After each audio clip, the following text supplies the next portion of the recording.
Et salut les amis cosmonautes, comment ça va bien? Bah ça va super, écoute.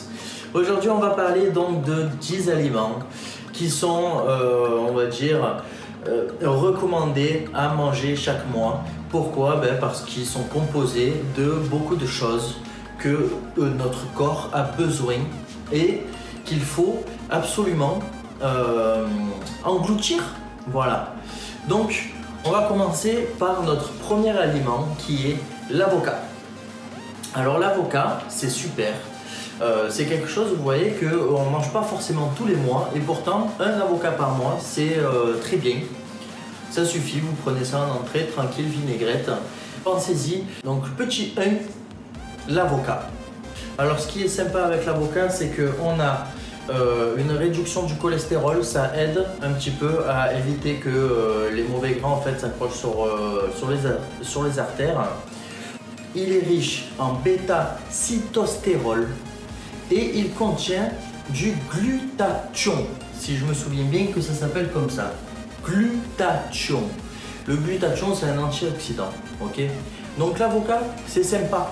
Hein? Avocat c'est sympa, il faut l'utiliser de temps en temps, vous en mangez et puis voilà. Ensuite, petit 2, le chocolat noir. Et oui, le chocolat noir c'est sympa. Bon, tout le monde commence à le savoir que le chocolat noir, hein, le noir à 100%, il est parfait. Il est riche en flavonoïdes. Donc ça c'est encore des antioxydants hein, qui sont sympas pour le cholestérol et compagnie. L'antioxydant, tu sais, ça, tu peux le retrouver dans les fruits rouges, dans le vin et dans pas mal de choses quand même. Et en prime, le chocolat noir, tu as également, en fait, il atténue l'insulinorésistance. C'est un trouble précurseur du diabète. Donc voilà, le chocolat noir c'est sympa. Ça aussi, une fois par mois, ne sors pas le pot de chocolat hein, pour le bouffer devant la télé. Troisième aliment que beaucoup savent, mais beaucoup ne savent pas encore. L'ail. Eh oui, l'ail. L'ail, c'est un aliment excellent. Ça sert à plein de choses. Ça te tue énormément de trucs dans le corps. Antibactérien, antifongique, antiviral, l'ail il est excellent. En plus de ça, il t'éclaircit un petit peu le sang, ce qui fait que ça te prévient des caillots de sang, ça te prévient des crises cardiaques, ça te prévient des AVC. Ça c'est le top du top, quoi. L'ail il faut vraiment en manger. Et tu sais pas quoi?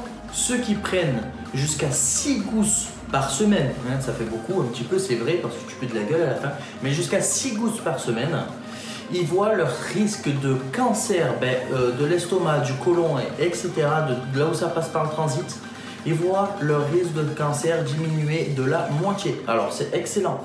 Moi j'aime bien, hein, franchement. Tu me dis Kevin, tu as 2 chances d'avoir le cancer sur 10, eh ben maintenant tu n'en as plus qu'une, quoi. C'est parfait. Si t'as, voilà, hein, c'est poussé en l'air. Aliment numéro 4. L'aliment numéro 4 c'est le chou rouge. Alors ça par contre, perso en France, moi je trouve qu'on mange pas beaucoup de chou rouge et pourtant je l'aime bien, c'est super bon. Sa couleur rouge d'ailleurs, ça vient des anthocyanines. Ces antioxydants, l'anthocyanine, ça aide à l'endurcissement de tes artères. Ouais, c'est sympa, donc ça c'est cool. Et même d'après une recherche américaine, là je sais plus ce que c'est, Agricultural Research Service, je sais plus comment elle s'appelle.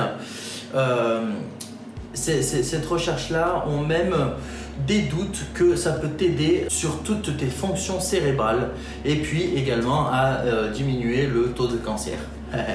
Comme d'habitude, le cancer il va de partout et tout et n'importe quoi t'aide de toute façon contre le cancer, mais tout et n'importe quoi aussi influe sur le cancer. Donc bon, disons que ça pourra t'aider.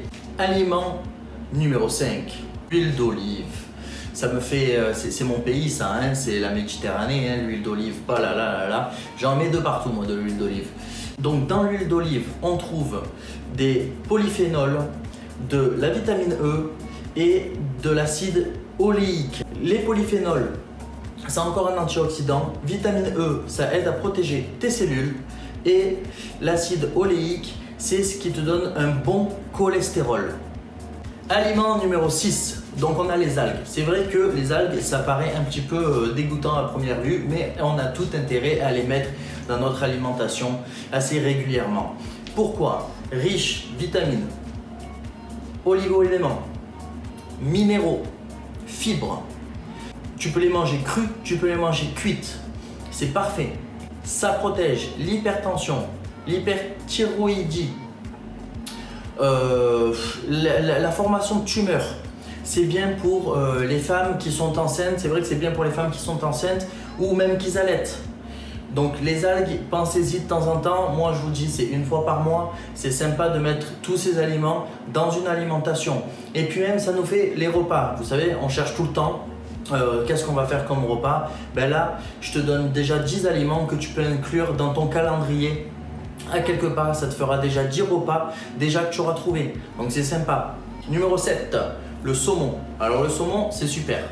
Le saumon, déjà comment on le fait cuire? Tu sais comment on fait cuire le saumon? C'est doux, c'est tranquille, soit empaqueté, très doucement. Très doucement. C'est riche en protéines, en oméga 3. C'est parfait pour le système cardiovasculaire. Parfait pour l'anti-inflammatoire. Le saumon, il ne faut pas le négliger. Une fois par mois, allez, c'est vrai que le saumon, une fois par mois, ça fait peut-être un peu beaucoup, surtout que c'est pas forcément tout le temps la saison, hein, mais il faut penser à bouffer du saumon, c'est super bon. Number 8, les noix, les fruits à coque. Alors attention, les fruits à coque, on le sait tous, c'est très allergène, il faut faire attention à votre alimentation. Si ça fait partie de vos allergies, laissez tomber, vous faites une croix et cet aliment-là, vous ne le mangez pas. Mais pour les autres, les noix, c'est excellent. Les noix, qu'est-ce qu'on a? Diminution de maladies cardiovasculaires, diminution de diabète type 2. Il nous sert aussi à baisser le mauvais cholestérol et à éviter les maladies biliaires. C'est les calculs biliaires. C'est parfait. Les noix, c'est excellent, ça regorge d'1 milliard de trucs dedans. Et puis on en a tout plein de sortes, hein, de fruits à coque, on en a tout plein de sortes. Comme je vous dis, faites attention pour ceux qui sont allergiques. 9e aliment, à bouffer tous les mois, les œufs. Alors les œufs, moi je kiffe ça, déjà c'est trop bon. Si je peux manger un œuf à chaque repas, je le mange. Que ce soit dur, à plat, en poché, tout ce que tu veux. Ah, c'est excellent, je kiffe l'œuf. Mais bon bref, continuons. Donc déjà, l'œuf plein de protéines. Déjà ça on le sait. À savoir, tu sais, il y a un truc qui est imprimé sur les œufs. Tu sais à quoi ça correspond? Il y a un numéro. Regarde le tout premier numéro. Tu as le premier, tu peux avoir 0, 1, 2 ou 3. Donc le 0, c'est bio, c'est-à-dire que la poule, elle a 2,50 m, 2 mètres carrés, 50, donc 2,5 mètres carrés pour elle en extérieur avec de l'alimentation bio. D'accord? Le 0, une poule, elle a 2,50 m pour elle tranquille en extérieur avec de l'alimentation bio.